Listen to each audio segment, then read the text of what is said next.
नमस्कार, मी संघर्ष. आपण झकास मराठी पाहत आहात. झकास मराठीवर आपण नेहमी वेगवेगळे विषय घेऊन तुमच्या समोर येण्याचा प्रयत्न करतो. एक पंचायत नावाची वेबसिरीज आपण सर्वांनी पाहिली आहे. त्या वेबसिरीजमध्ये कशाप्रकारे त्या गावाचा विकास होतो, त्या विकासाच्या कशा पद्धतीने ग्रामपंचायत सचिव असोत, सरपंच असोत आणि ते तिथे सदस्य असोत आणि त्यांचे विरोधक असोत, कशाप्रकारे ती वेबसिरीज आहे. संपूर्ण भारत असो आणि जग असो त्या वेबसिरीजचं कायल झालं आहे. कारण त्या एकंदरीत ग्रामीण परिस्थिती त्या वेबसिरीजमध्ये दाखवण्यात आली. आणि कुठंतरी मी वेबसिरीजची चर्चा का करायला लागलो तुमच्या मनात येईल. खरं तर महाराष्ट्रातील गोंदिया जिल्ह्यातील सौंदड ग्रामपंचायतमध्ये एका भ्रष्टाचाराचा विषय सध्या चर्चेत आला आहे आणि त्याची चर्चा संपूर्ण विदर्भावर होत आहे. एक हायलाईट म्हणजे विषय जरी ग्रामपंचायतीचा असला तरी मीडिया कव्हरेज म्हणा किंवा विविध पत्रकार परिषदा म्हणा याच्या माध्यमातून हा विषय आता संपूर्ण विदर्भामध्ये आता हायलाईट झाला आहे.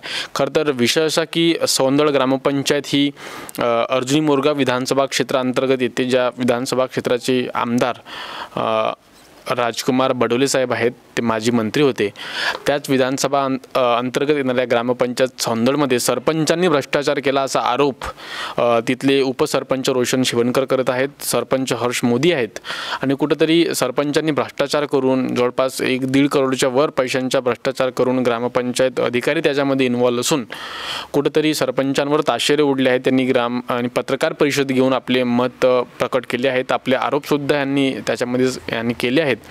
एकीकडे सरपंचांनी सुद्धा यांच्या विरोधामध्ये उपसरपंचाच्या विरोधामध्ये एक पत्रकार परिषद घेतली आणि त्यांनी उपसरपंच खोटे बोलत आहेत म्हणून त्यांनी यांच्यावर ताशेरे ओढले. म्हणजे सरपंचांनी उपसरपंच यांचा एक वाद आहे ह्या ठिकाणी. उपसरपंचाचं म्हणणं आहे की सरपंचानं भ्रष्टाचार केला, सरपंचाचं म्हणणं आहे की उपसरपंच चुकीचे बोलत आहे आणि गावाचा विकास होऊ देत नाही. कुठेतरी नेमका प्रकरण काय आहे, काय परिस्थिती आहे, आज आपण समजून घेणार आहोत. आज आमच्यासोबत चर्चा करण्याकरिता सौंदड ग्रामपंचायतीचे उपसरपंच रोशन शिवणकर आहेत. भाऊ, स्वागत आहे खरं तर झकास मराठीवर. तुमचं पत्रकार परिषद आपण पाहिली आणि त्यामध्ये आपण तुमच्या गावचे सौंदडचे सरपंच हर्षकुमार मोदी यांच्यावर आपण विविध प्रश्नचिन्ह त्यांच्या कार्यप्रणालीवर, ते ग्रामपंचायतीचे कामं असोत किंवा त्यांचे व्यक्तिगत अतिक्रमणाचे आपण जे काही विषय आहेत ते आपण पत्रकार परिषदेमध्ये आपण तुमचे पाहिले. नेमका काय विषय भाऊ, आपण तुमचे ग्रामपंचायत सरपंचांवर, ग्रामविकास अधिकाऱ्यांवर काय आरोप आहेत, काय सांगाल? अगोदर आम्ही जे 21 जुलैला जी पत्रकार परिषद घेतला होता त्याच्यामध्ये आम्ही 2 मुद्द्यावरती म्हणजे ती पत्रकार परिषद घेतला होता. पहिला मुद्दा होता सरपंचांच्या पत्नीने केलेलं अतिक्रमण आणि दुसरा मुद्दा होता ग्रामपंचायत सौंदडमध्ये झालेला भ्रष्टाचार. तर पहिल्या मुद्द्याची आपण जर सविस्तर चर्चा करायला गेलो तर सौंदड ग्रामपंचायतचे सरपंच हर्ष मोदी यांच्या ज्या पत्नी आहेत स्नेहा हर्ष मोदी यांनी त्यांची मालकी हक्काची एक जागा आहे, त्या जागेला लागून शासकीय जागा आहे म्हणजे रस्त्याची जागा होती, त्या जागेवरती त्यांनी अतिक्रमण करून राईस मिल बांधकाम केलेलं आहे. त्या संदर्भात आम्ही सन्माननीय जिल्हाधिकारी साहेब यांच्याकडे रीतसर तक्रार केली होती. परंतु विषय असा आहे की ती जागा अगोदर म्हणजे जसं आपण तलाठी कार्यालयाचं जर प्रचलित नकाशा आहे त्याच्यावरती जर आपण म्हणजे बघितलं तर त्याच्यावरती आपल्याला दिसून येते की ती जागा पांधन रस्त्याची आहे. बरं. आणि परंतु मग आम्ही जेव्हा तक्रार केला तर तेव्हा त्या जागेची मोजणी व्हायला पाहिजे भूमी अभिलेख कार्यालयाकडून. जर मोजणी झाली नाही तर आम्ही आमरण उपोषण करू. ह्या संदर्भात आम्ही सन्माननीय तहसीलदार मॅडम यांना पत्रव्यवहार केला. आमच्या पत्रव्यवहारानंतर सन्माननीय जे तहसीलदार मॅडम आहेत त्यांनी संबंधित भूमी अभिलेख कार्यालयाचे जे उपअधीक्षक आहेत त्यांच्याशी चर्चा करून म्हणजे संपूर्ण विषय समजून घेतला. त्याच्यामध्ये असं लक्षात आलं की जेव्हा एकत्रीकरणाच्या जे 1970च्या दरम्यान एकत्रीकरण म्हणजे जी प्रक्रिया झाली त्याच्यामध्ये ते चुकीनं ते पांधन रस्ता दाखवण्यात आला. मुळात ती जागा वन विभागाची आहे असं त्यांच्या. हा फक्त अतिक्रमणाचा एक मुद्दा आहे जो आपण हाती घेतला की आणखी दुसरे काही तुम्ही भ्रष्टाचाराचे काही मुद्दे तुम्ही सांगितले होते, नेमका तो काय प्रकार आहे? हां, तर दुसरा मुद्दा होता आपला अतिक्रमण पहिला आणि दुसरा होता भ्रष्टाचार. सौंदड ग्रामपंचायतमध्ये जे सरपंच आहेत हर्ष मोदी आणि तत्कालीन ग्रामपंचायत अधिकारी राजकुमार पटले यांनी दोघांनी संगनमत करून जवळपास करोडोच्या वरती भ्रष्टाचार केल्याचे आम्हाला म्हणजे जे कागदपत्र आम्ही माहिती अधिकारात कागदपत्र मागितलेले आहेत त्या कागदपत्रावरून आम्हाला लक्षात आलं. तर त्या संदर्भात आम्ही सन्माननीय जे उपमुख्य कार्यकारी अधिकारी पंचायत विभाग जिल्हा परिषद गोंदिया यांच्याकडे रितसर तक्रार केली आणि जे भ्रष्टाचाराचे आमचे म्हणजे मुद्दे होते ते मुद्द्यांचा आम्ही त्यामध्ये समावेश केला आणि त्या संदर्भात आम्ही तक्रार करून चौकशीची मागणी केली आहे. नेमके कोणते भ्रष्टाचाराचे मुद्दे आहेत आणि तुमच्याकडे कोणते पुरावे त्यांच्या विरोधामध्ये आहेत? कारण आपण त्यांची सुद्धा प्रेस कॉन्फरन्स पाहिली, त्यांनी खरं तर तुमच्यावर ताशेरे ओढले आणि तुम्ही कुठंतरी गावाच्या विकासामध्ये अडथळा आणण्याकरिता आणि एक स्वतःची स्वार्थ भावना तुम्ही मनामध्ये ठेवून कुठेतरी चांगल्या प्रकारे गावात कामं होत असेल त्याच्या तुम्ही स्वार्थापोटी आपण गावाचा विकास थांबवण्याचं काम करता असं त्यांच्या पत्रकार परिषदेतून आपण त्यांचं म्हणणं आपण संदर्भ ऐकला आहे. यावर तुमचं काय? मुळात असा विषय आहे की सरपंच हर्ष मोदी यांचा जो भ्रष्टाचार आहे आम्ही पुराव्यानिशी सिद्ध केलेला आहे. तर आता स्वतःचा भ्रष्टाचार लपवण्यासाठी आणि गावात जे त्यांच्या विरोधात जो वातावरण तयार झालं आहे त्यांना लोकांना आता कसं तरी संभ्रमित करून मी भ्रष्टाचार केला नाही हे सिद्ध करण्याकरिता माझ्यावरती त्यांनी जे खोटे आरोप केले आहेत त्यांच्या आरोपाला कुठंही म्हणजे पाठबळ नाही.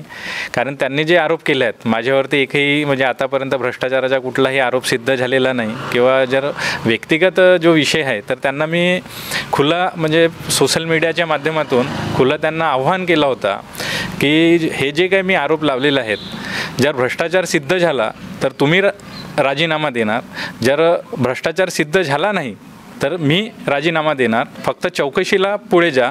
जे चौकशी लागली आहे त्या चौकशीला पुढाकार तुम्ही पुढाकार घेऊन चौकशी तात्काळ करायला लावा हे आमचं एक खुलं आव्हान त्यांना दिलं होतं.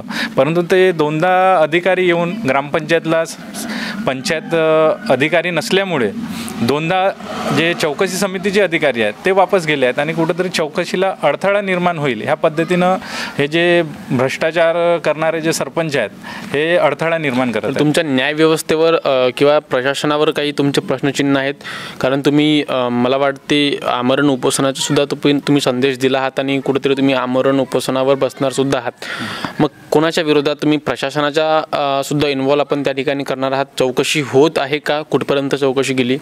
आणि तुम्ही ज्या प्रकारे जे पारदर्शी पद्धतीने चौकशी तुमची अपेक्षा आहे तशी होत आहे का?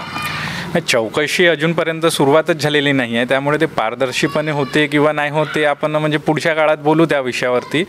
परंतु कुठंतरी प्रशासन हा भ्रष्टाचारी सरपंच आणि ग्रामपंचायत अधिकारी हे दोघांना कुठंतरी अभय देत आहे ह्या पद्धतीनं म्हणजे कुठंतरी प्रशासन चालत आहे ह्या पद्धतीनं आमच्या लक्षात आल्याने आम्ही आता शेवटची संधी म्हणून आम्ही ठरवलं आहे 8 ऑगस्ट 2025पर्यंत जर चौकशी अहवाल आमच्या हातामध्ये आला नाही तर आम्ही येत्या क्रांतिदिनी म्हणजेच 9 ऑगस्ट 2025ला बेमुदत आमरण उपोषण सुरू करणार आहोत. शासकीय प्रोसेस तिला वेळ लागू शकते असं जर काही विषय असेल तर?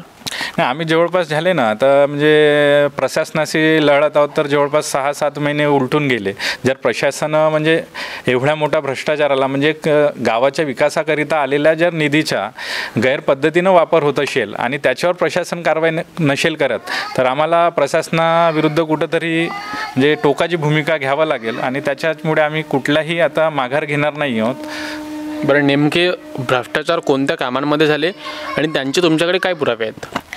इथं जे ग्रामपंचायत लेवलवरती जे निविदा प्रक्रिया किंवा जाहीर निविदा प्रक्रिया जी करण्यात आलेली आहे त्याच्यामध्ये घोळ आहे.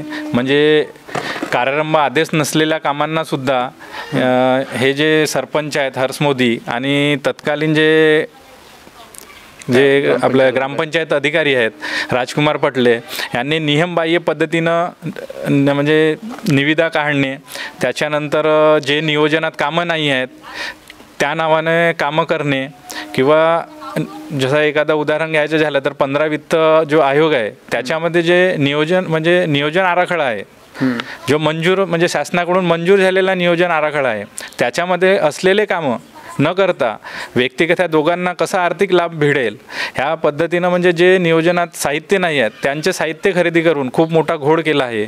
आणि जे साहित्य खरेदी केले आहेत जर आज मार्केट व्हॅल्यू तिची जर 100 रुपयाची एखादी वस्तू असेल तर यांनी ते जवळपास 1000-2000 रुपये म्हणजे एवढा फरक मार्केट व्हॅल्यू आणि रिअल व्हॅल्यू जे यांनी साहित्य खरेदी केली त्यांची एखादं साहित्य ज्याचा आपण उल्लेख कराल? असं एखाद म्हणजे उल्लेख करायचा झाला तर आता गावामध्ये त्यांनी एक लोखंडी बैठक खुर्ची खरेदी केली आहे. ते जवळपास त्यांच्या जे देयक आहेत संबंधित जे कोणी कंत्राटदार होता त्यांना 16 जानेवारी 2025ला त्यांचे देयके देऊन झाले. मुळात गावात त्यांनी खुर्च्या लावल्याच नाही. मे महिन्यामध्ये जे ग्रामसभा झाली त्या ग्रामसभेमध्ये त्यांनी उल्लेख पण केला आहे. ग्रामसभेची मी माहिती अधिकारामध्ये ते प्रोसिडिंगची प्रत मागितलेली आहे. त्याच्यामध्ये त्यांनी मे महिन्यात सांगितलं की गावामध्ये खुर्च्या लावण्याकरिता आम्हाला 5,40,000 रुपये खर्च आले. तोपर्यंत गावात कुठेही खुर्ची लागलेली नव्हती. जर आपण गावात अगर म्हणजे चर्चा केली ह्या विषयावर तर गावातले लोक पण सांगतील की लोखंडी चेअर ही जी ग्रामपंचायत मार्फत लावण्यात आली ती केव्हा लागली. म्हणजे मुळात जानेवारी महिन्यामध्ये तुम्ही बिल देता, त्यांचे म्हणजे देयके अदा करता आणि गावात खुर्चीच लागत नाही. परंतु यांना हे जे दोन्ही भ्रष्टाचारी आहेत यांना माहिती झालं की 18 जुलैला आपल्या ग्रामपंचायतला चौकशीकरिता चौकशी समिती येत आहेत. त्यांना पत्र गेला तसा म्हणजे ते एक सरपंच असल्यामुळे त्यांना पत्र गेला ग्रामपंचायतला की 18 तारखेला चौकशी समिती येत आहे चौकशी करण्याकरिता. तर यांनी काय केलं 17 जुलैला एका दिवसात गावामध्ये संपूर्ण गावामध्ये लोखंडी चेअर लावलं. आता मुळात ते एक चेअरची किंमत त्यांनी दाखवली आहे 9,000 रुपये. आम्ही एक चेअर मोजणी केला म्हणजे काटा किलो जो आहे आपला त्याच्या किलोनी मोजला तर एक खुर्ची जवळपास 22 किलोची भेटली. आम्ही गावामध्ये जे फॅब्रिकेशन वर्क करणारे जे लोक आहेत त्यांना विचारला तर त्यांचं असं म्हणणं आहे की 80 रुपये किलोप्रमाणे आम्ही खुर्ची तयार करून देऊ, त्याला पेंट पण करून देऊ. म्हणजे त्याचा एक अंदाज लावला तर 22 किलोची खुर्ची एक 1760 रुपयाला तयार होते आजच्या मार्केट रेटमध्ये. त्यांनी तर जानेवारीमध्ये म्हणजे जे खरेदी केला जानेवारीमध्ये 10 ते 15 रुपये प्रति किलोप्रमाणे आणखी लोहा म्हणजे स्वस्त होता.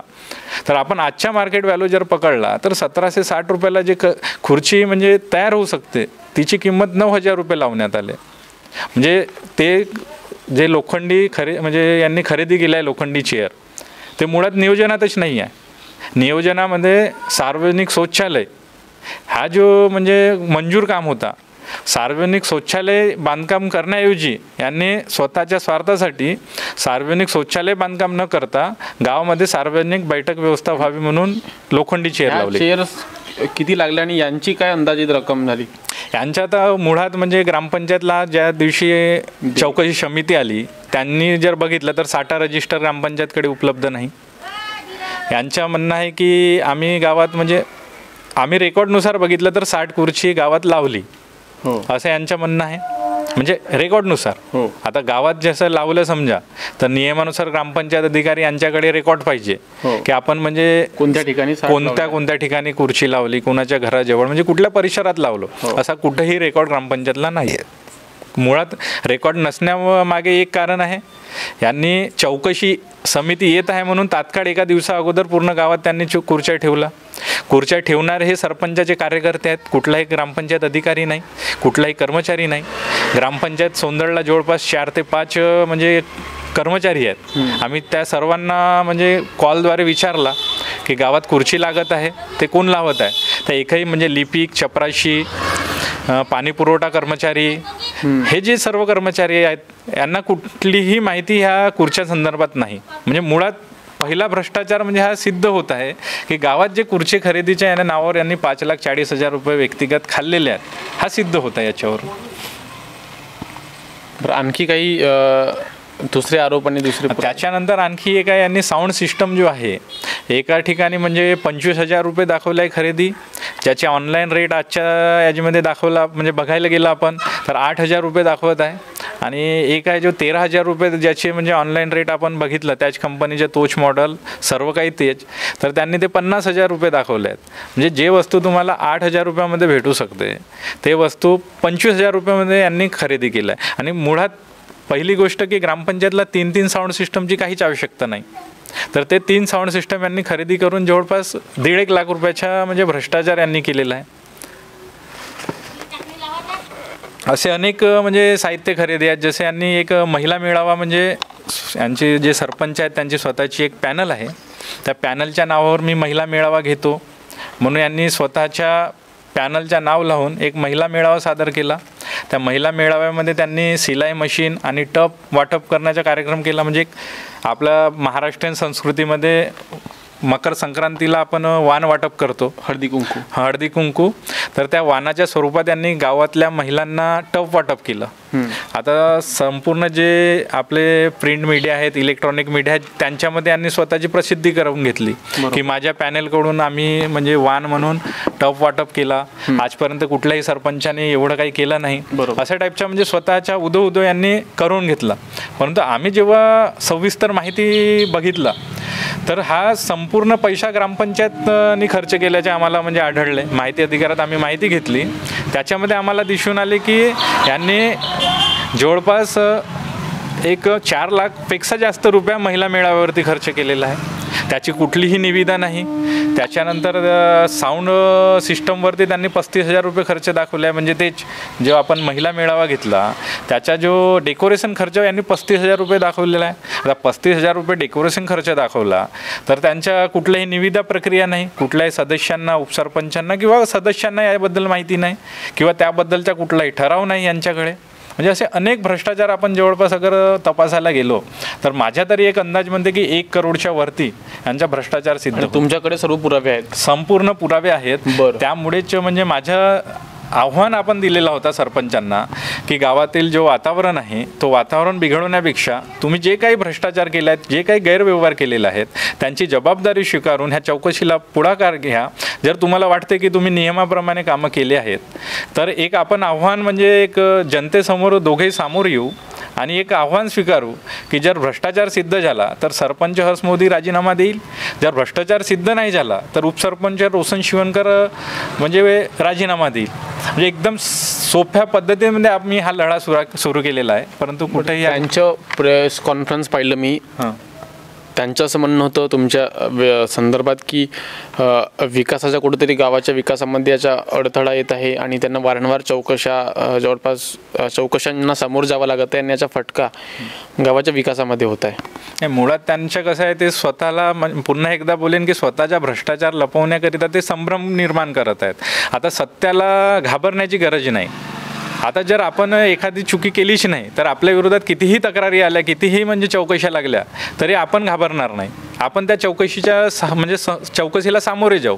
परंतु मुळात इथं घोळ असल्यामुळेच सरपंच हे चौकशीपासून पळत आहेत आणि कुठंतरी एक म्हणजे बहाणा करून ते म्हणजे लोकांना संभ्रमित करत आहेत की चुकीचा विषय होत आहे म्हणून. एक राजकीय द्वेष ठेवून त्यांना सरपंच पदावरून हाकलून तुम्ही स्वतः सरपंच पदाची काही अपेक्षा तुमच्या मनामध्ये नाही? मुळात तसं काही आहेच नाही. अशा चर्चांना सुरुवात झालेली आहे. नाही, मुळात कसं आहे, जर त्यांनी योग्य पद्धतीनं काम केलं असेल तर ते पदावरून म्हणजे निष्कासित होणार नाही किंवा अपात्र ठरणार नाही. ज्यामुळे मी अगर आरोप करत आहोत म्हणून काही नाही ना. ज्या दिवशी आरोप सिद्ध होतील आणि आरोप जे प्रशासन जर सिद्ध करते, अधिकारी सिद्ध करेल तर त्यांना कुठंतरी त्याच्यातला मूळ म्हणजे दिसून येईल की भ्रष्टाचार झाला आहे, तेव्हाच त्यांच्यावरती कारवाई होईल ना. जर तसं त्यांनी जर भ्रष्टाचार केलाच नाही तर त्यांना घाबरण्याची गरज नाही. बरं, शेवटी शासनाकडून, प्रशासनाकडून काय अपेक्षा आहेत तुमचं, काय म्हणणं आहे? प्रशासन कुठंतरी राजकीय दबावात येऊन चौकशी करत नाही आहे असं मला म्हणजे दिसून येत आहे. म्हणून माझी पण प्रशासनाला विनंती राहील की गावाच्या विकासासाठी जो आलेला निधी आहे, मुळात निधी यांच्या कार्यकाळामध्ये आलेलाच नाही आहे. मागील जे सरपंच आहेत त्यांनी जो नियोजन केला त्या नियोजनानुसार जो ग्रामपंचायतला आलेला निधी आहे तो यांना खर्च करायचा आहे. यांचा निष्क्रियपणा एवढा आहे की हे सरपंच बनले जेव्हा 23-24ला म्हणजे सन 23-24ला सरपंच बनले. म्हणजे 9 जानेवारी 2025ला हे सरपंचपदी विराजमान झाले. तेव्हापासून आमची एक म्हणजे मोठी ग्रामपंचायत असल्याने नागरी सुविधा योजना अंतर्गत आमच्या गाव बसते. 2023ला हे सरपंच बनले.